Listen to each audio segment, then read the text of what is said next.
तलवारबाज बहू।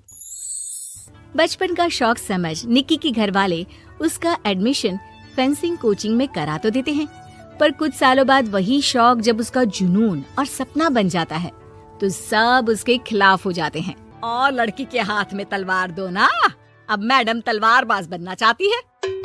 बच्ची का शौक समझ दाखिला करवा दिया, क्या पता था ये सब देखना पड़ेगा।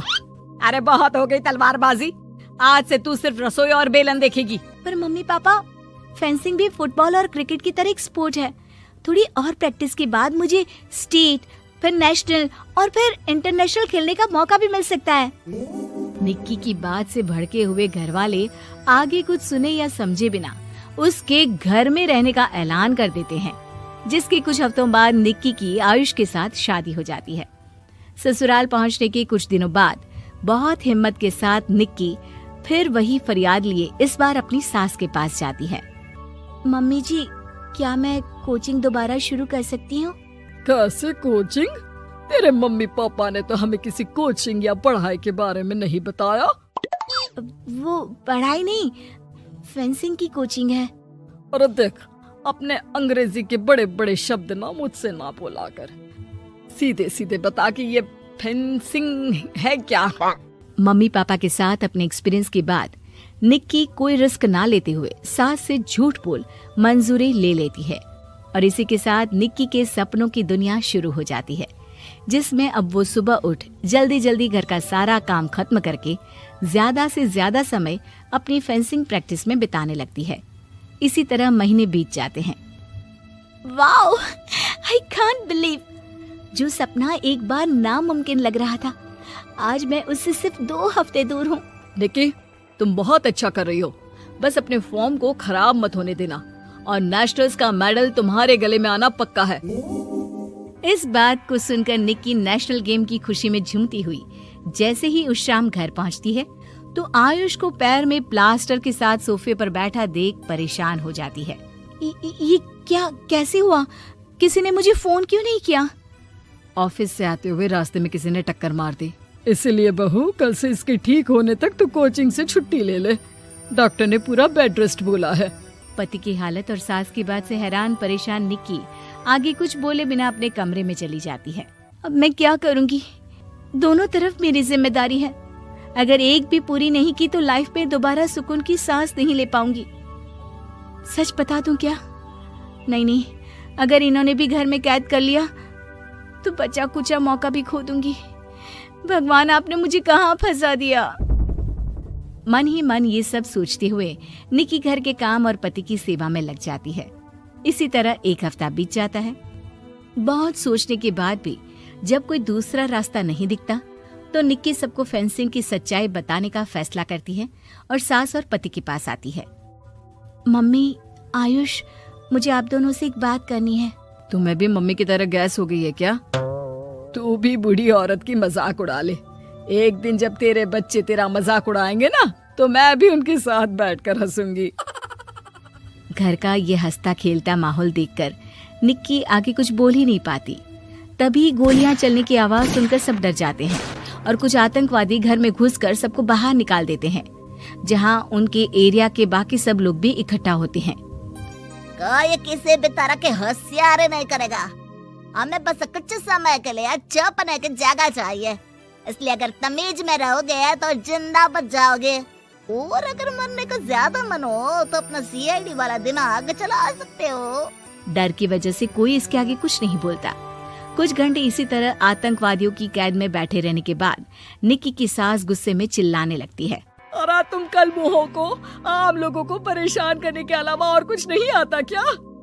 मैं कहती हूँ, अरे एक एक को मेरी बद्दुआ लगेगी, कोई जिंदा नहीं बचेगा। ये आप क्या कर रही हो मम्मी? सॉरी, वो परेशान हो गई इसलिए कुछ भी बोल दिया। प्लीज इन्हें छोड़ दीजिए, आप कुछ नहीं बोलेंगी। अरे तू डरपोक की तरह इनसे माफी मांग रहा है, कुछ तो अपने पापा के गुण ले लेता। अगर आज वो यहाँ होते तो इतनी देर में सबका गला काट चुके होते। क्या मतलब? नहीं मम्मी, प्लीज दोबारा वही सब शुरू मत करना। आखिर कोई मुझे भी बताएगा कि बात क्या है। तेरे ससुर जी अपने समय के सबसे बेहतरीन और उम्दा तलवारबाज थे। कोई कितनी भी बड़ी बंदूक या कितने भी ज्यादा हथियारों के साथ उनके सामने क्यों ना आ जाए, सबको एक एक करके चित कर देते थे।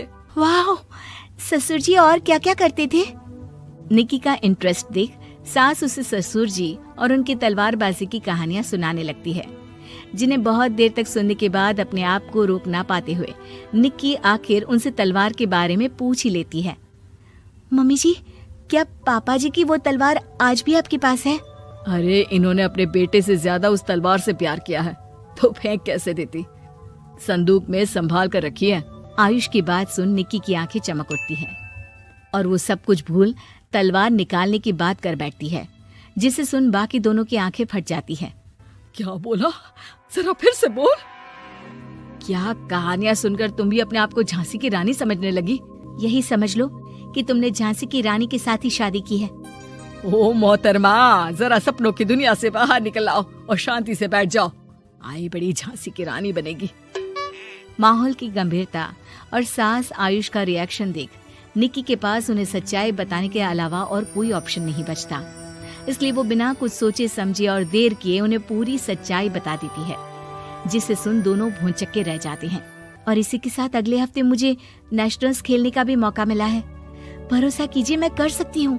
निक्की की बातों से अभी तक सदमे में बैठे आयुष और सास उनकी तबीयत खराब होने का बहाना बनाते हैं और दवाइयाँ लाने के बहाने घर के अंदर जाने की बात करते हैं, जिस पर एक आतंकवादी भी उनके साथ घर के अंदर जाता है।